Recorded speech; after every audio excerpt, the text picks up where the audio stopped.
বিসমিল্লাহির রহমানির রহিম। সুপ্রিয় শিক্ষার্থীবৃন্দ, সবাইকে শুভেচ্ছা ও স্বাগত জানিয়ে আমরা আজকে একটা নতুন ভিডিওতে আপনাদের সামনে হাজির হয়েছি। আজকে আমরা দেখব ভারতবর্ষে মুসলিম শাসনামল। এই মুসলিম শাসনামল দীর্ঘদিন দিল্লি সালতানাতের মাধ্যমে শাসন কার্য পরিচালিত হয়েছে। দীর্ঘ শাসনামলটি দিল্লি সালতানাত নামে পরিচিত। এই দিল্লি সালতানাতটা খুব সহজে মনে রাখার একটা টেকনিক আছে, সেটা হলো দেখতো সালু।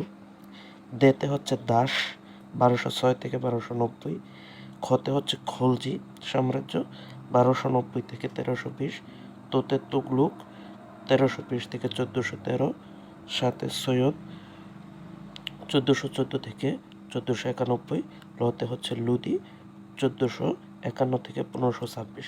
তাহলে আপনারা একটু বলেন তো, সবচেয়ে দীর্ঘস্থায়ী আমল কোনটি?